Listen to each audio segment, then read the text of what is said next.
Hello, welcome to Dundrol's podcast. I'm your host, Justin. So, we're doing, I know for my comic book reviews, I usually, nowadays, when I first did the channel, I did audio only. I'm going to have to do audio only for this review as well, because my camera broke, and I think what happened was the charger was plugged into a wall socket and there was no surge protection, and we've been getting blackouts, like, just like, it it would only be like, half a second or whatever, right? But yeah, I think what happened is, my camera got fried or something. I'm going to I'm going to try to see if I can get the camera fixed, but if not, yeah, we might be doing audio only comic book reviews and reviews for a little bit. So that sucks, but what can you do? So yeah, I'm reviewing the Grant Morrison Green Lantern, The Day the Stars Fell, which is volume 2. It collects issues 7 through 12 of Grant Morrison's Green Lantern run, including annual number 1, which issues 7 through 12 has art by Liam Sharp, who has great art. It's very reminiscent of Ethan Van Sciver, which there are nods to Ethan Van Sciver and like Jeff Johns' Green Lantern run from the mid 2000s, right? And you have like the annual one has art by Giuseppe Camuncoli or Camuncoli. I don't know how to pronounce this guy's name. I'm not a fan of that guy's art and that issue in general. So the story, well, this comic book, what's very cool about the comic book is that the first couple issues are like standalone stories. The issue 7, which is what the graphic novel starts off with, it's this cool, like almost like fantasy style story. You have like narration, beautiful narration, right, from Grant Morrison, and it's about this green girl lives in this fantasy world, and the world is dying, and you have these like shark men with with eyeballs that they use to see are going around, like, attacking people, and she has to hide from them, and like there's this wanderer who's wandering through this like fantasy world, and it turns out to be Hal Jordan, and he goes to meet this girl who's called Power Wang, right? And it turns out they're inside Hal Jordan's power ring, and this is like a world inside his power ring, and the green girl is the power ring's AI. And how this happened was like Hal Jordan disabled like a powerful bomb, but got blown through space, and to keep Hal Jordan alive, the I guess there's like a safety mechanism where it's the power ring's able to miniaturize Hal Jordan and put him inside the power ring, right? And the power ring is lost in deep space and is about to die. The battery's going to run out and it's going to die, and Hal Jordan's going to die with it. So apparently there's a being inside the power ring, right, who's also been trapped in there. It's part of his prison, and Hal Jordan's able to convince him, hey, give me some of your power to boost my ring so I can send a distress call. They send the stress call. Green Lanterns show up, and they're able to save his power ring, right? And the comic ends with him charging up his battery while saying the Green Lantern's oath, right? And the last page is him kissing his ring. So it's that, because like yeah, inside the cover art, the cover, one of the cover folds for this hardcover is Hal Jordan kissing his Power Ring, and I'm like, what was that about? So that was the context to that. So like the second issue, you have this like, you have this crossover with Green Lantern and Green Arrow, and the story is called Space Junkies. So Green Lantern comes to Earth. He's there to relax, and it turns out that there's like, and like Emerald, I think it's Emerald City not, is it Emerald City? I don't know. Whatever town like or city that Green Arrow patrols, like there's this new drug that's making people go crazy, right? And it turns out to be demonic looking aliens, and Green Arrow and Green Lantern have to team up to take down the this demonic looking drug dealer, right? Who also has like assassins out for him, right? And they try to blow up the planet just to kill this one alien, but like Green Arrow and Green Lantern, while high on drugs, they get doped by the aliens. Shoot a giant green bow and arrow that they took from this like this intergalactic copy of Green Arrow, who's also on the planet, who got like, you know, his tech stolen from the drug dealers. They together they aimed the bow and they killed the killed the assassin who's aiming a big gun from the moon, right? So that was a crazy issue, and it was very cool. I like the one-off like stories there, and you find out that like the last page that Sinestro is working with the demon aliens, right? So the next story is part of an arc where these multiverse superheroes are getting attacked by this giant being, right? And yeah, these multiverse like superheroes, right, are getting attacked by this giant being, and like you also have like, you know, you get to see a fantasy world version of Green Lantern, who is our Green Lantern, who just goes on this planet to LARP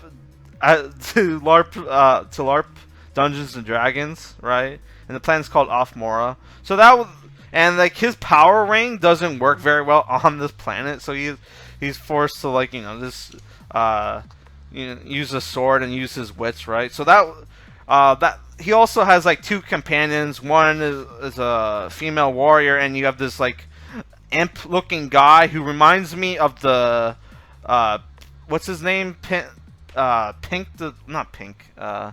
troll guy from Adam Warlock's sidekick, the troll guy, who was apparently in the Eternals movie that I did not watch. So a lot of great art with this issue, and it turns out that the evil wizard on this Offmora is a multiverse version of Abin Sur, who got brainwashed by this device, and accidentally releases this like evil version of like this evil zombie cyborg Green Lantern, who is Hal Jordan from the Antimatter universe, right? And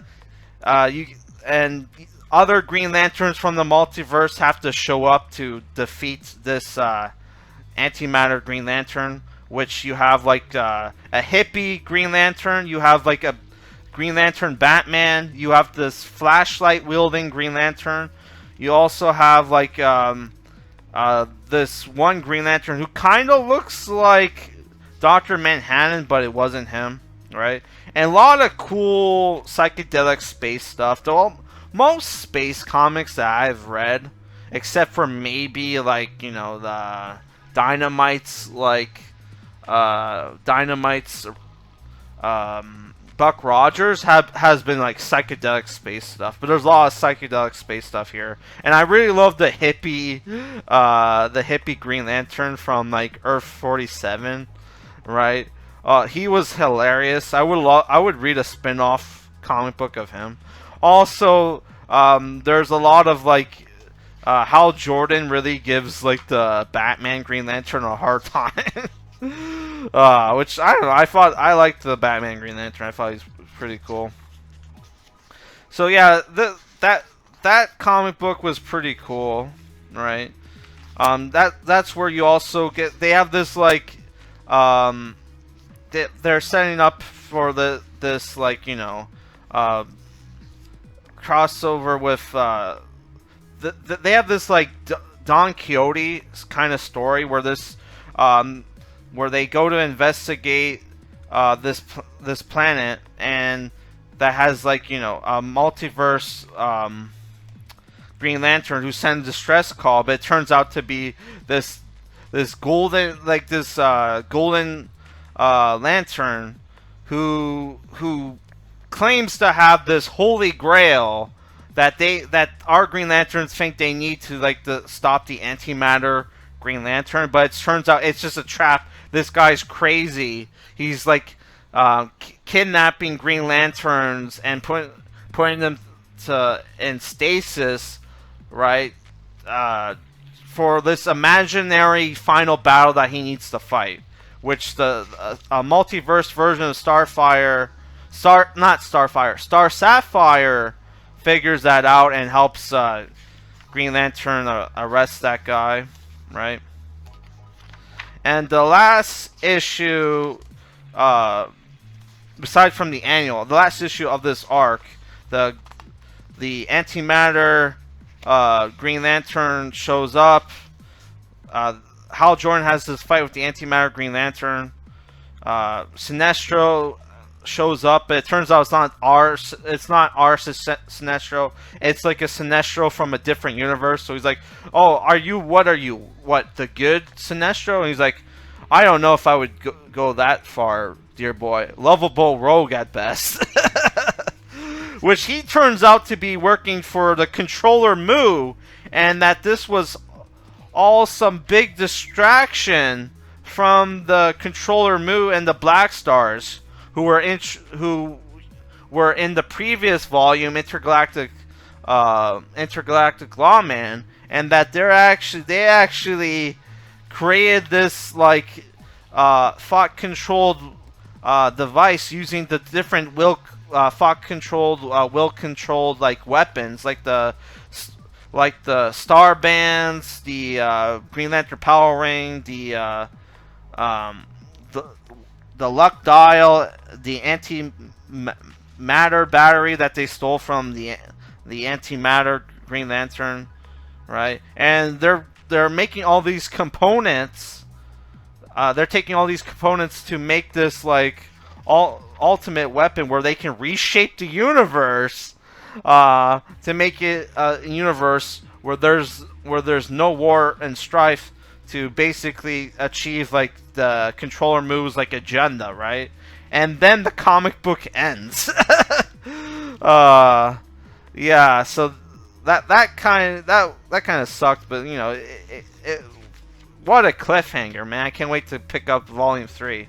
And the last story in here is the annual #1, which this story was a little woke, because, well, it's like Hal Jordan is at a family reunion, right?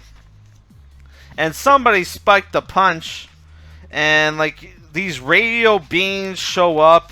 His house where they were having the family reunion gets like teleported to this alternate planet, and it's just Hal Jordan and the kids having to like defend this being made out of radio waves, who's there to hide from the wireless ones who are out to get him.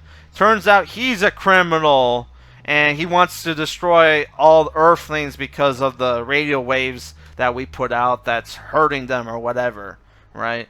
So like one of the kids, Hal Jr., which is one of Hal's nephews, right, is wants to be a superhero called Airwave, and he has radio wave powers, and he's like, Hal Jordan goes to him and is like, what are you doing this to impress a girl? And he's like, no, and I didn't say it was a girl. So it was like, oh, it's implying that maybe Airwave is gay. And one of the nephews, I think his name is Jason, even though he's wearing guy clothes, has guy haircut, he's almost drawn like very effeminate. Like he might be gender neutral or something. I don't know. But besides from that, it was a fun story. I wasn't a huge fan of the art, but I thought it was okay. The dialogue was great.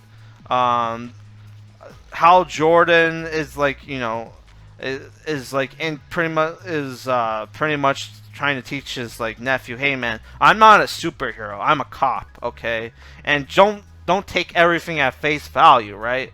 So like the comic book had like a moral story. That's a good moral story. Hey, don't just believe everything like somebody tells you, right? Yeah, because like the alien who at first was pretending to be a victim was actually a bad guy who wants to kill all the Earthlings, and those radio beings that showed up were the good guys, and they are able to defeat the radio being, and like you see a radio being Green Lantern. Oh my god. But yeah, besides from that, that was a good comic. I was going to give this trade a 9 out of 10, but because of the last issue, it was a little bit woke, and the fact that this was like $40 Canadian, man, 30 US. When the first volume was like 25, I get this is like a hardcover, but man, it was a bit steep. And yeah, it comes with like I think like 6 or 7 issues, but like yeah, kind of a ripoff at $40. So I'm giving it like an 8 out of 10. I am enjoying the series. Can't wait to read more. Sorry, this was a bit long. It's been a while since I've done the audio only comic book review. All right.